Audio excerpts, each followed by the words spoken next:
As far as the game goes, listen, the win was fantastic to get. We've got places that we've got to work on and make sure we get get covered. The positive was that they didn't score in the second half, and we, for the most part, hunkered down defensively, and then offensively, we've got to clean up a few things. We didn't score as often in the red zone as we wanted to. Penalties, a missed shot there. So things that, a couple of those things don't happen very often that happen down in there. And we're normally accurate with the throws and so on. So we've got to clean a little bit of that up. And but again, playing a good football team, they've got both of their fronts are strong, and we were tested in a couple spots, and it'll help us grow is what it'll help us do. And in particular at that tackle position, we were young at the left tackle spot. We'll keep getting better as we go and experience some of these things. I think Wanye will end up being okay when it's all said and done here, as far as his leg goes. And then he was able to come back in and play, and Kingsley will learn from what he had there and keep getting better. And then likewise on the right side, we'll keep growing there. So, and then from a defensive standpoint, they've got a good offensive line. They were physical. Their run game, they got that going a little bit, and teams hadn't been able to do that quite as well as what they had rolling there early. So we can learn from that and get better in that spot too. So, again, I'm glad we came out with the win. I thought it was a heck of a play there at the end. We overloaded one side. It probably wouldn't have mattered who they had in there blocking, but we were able to get that overload, and we got off on the ball. I mean, if you wanted to pick on one thing there to say was a great job, Justin Reid on the outside is the fastest guy in the NFL on his get off on these field goals. And so teams take and look at that and make sure they take care of him first, which allowed the inside three there to really come off and get an explosive. And you saw Nadi kind of went down, and they weren't quite sure how to handle that. So there ended up being a separation, and we were able to get through the cracks there. And, that was a spectacular way to end it. I'm not sure I've ever had that experience in my career with a walk-off blocked field goal. So it made it exciting, but I'd rather us really focus in on taking care of business in the other part of the game and get that cinched up. But my hat goes off to Tobe for spending the time to make sure those things all fit together, and for the players just executing and never giving up. Like I told you last night or yesterday afternoon, that the thing that has impressed me with this team is they don't get down, and they're not that. That's not what they are.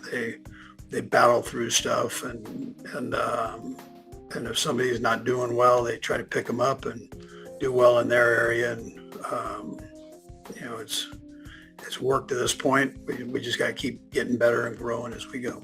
So with that, time's yours. We'll go first, Pete Sweeney. Pete? Hey, Coach, I know you're not a big social media man, but there was an interaction between two of your former linemen, Jeff Allen and Donovan Smith, just kind of hinting at Smith's availability. From a depth perspective, has there ever been a consideration to maybe just bring in Smith or another vet as these two young linemen develop there at left? Listen, that's a Veach's area. I mean, he looks at everything, so I'm not going to say no, but what we do as coaches, and we overemphasize, we're going to focus in on these kids that are here, and they're getting better. I know it's hard to see at times, but there's progress being made, and we're going to be okay as we go forward. So we'll go next to Todd Lebo. Todd? Coach, kind of on that front office follow-up too, if I can. With Kingsley, with a young player like that, how much like mental coaching up has to happen? I know there's maybe not a lot of time to do that during a game, but how important is that side of it as well to make sure his confidence is up? Yeah, sure. I mean, that's all part of it. That's all part of coaching. I'd probably say it's the same way in your business. If you're not confident, you're probably not going to talk very well.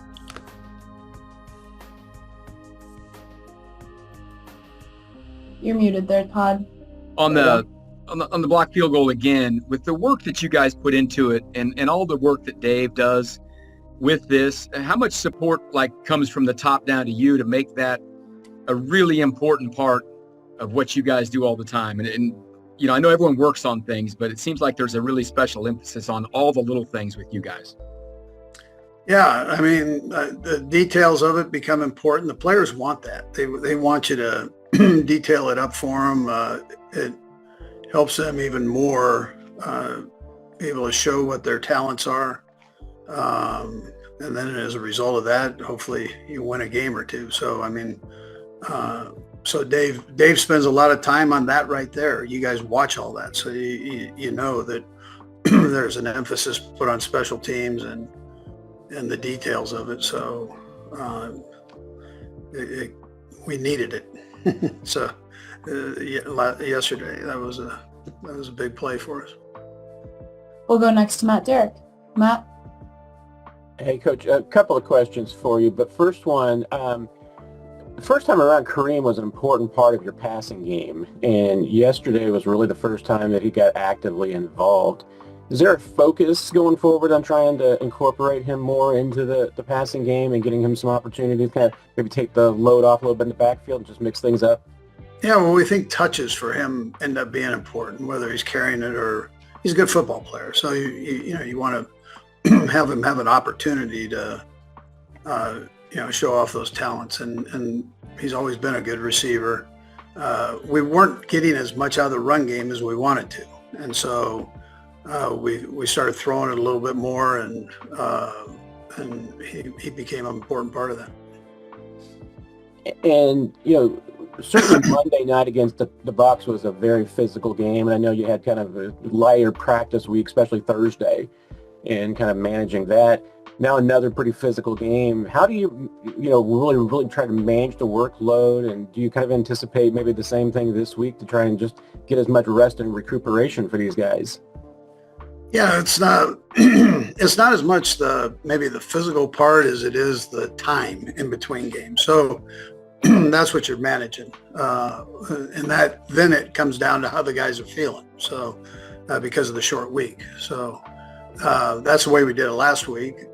This is a normal week. So, it's not going to be quite like that. It'll be a normal week of practice. But, Matt, in this league, every game is physical. I mean, the parity in this league is crazy right now. You just check out some of these scores and you go, damn, it's nuts. So there's any given Sunday. Well, I mean, it's no more important than that is right now in this league. You better be on your A game every week. We have three more for you, Coach. We'll go first to Adam Teicher. Hey, Andy. I was wondering about three guys in particular, Pacheco, Juju, and Omenihu. Any chance any or all of those guys come back to practice this week? And Kelsey, I'll have a second question as well. Excuse me. I think they're all close. I would probably tell you Juju closer than the other two, but I would tell you that, we might have them out there. We'll just see how it goes here today and tomorrow. They're very close, all three of them. Okay. And normally when you think of a team that's undefeated at this point of the season, you think of a team that's strong on one side of the ball or the other or both, or there's been maybe a few blowouts along the way. I don't know that your team really fits into that category yet. Here you are, 9-0. How do you explain how you've been able to get to this point here? Yeah, well,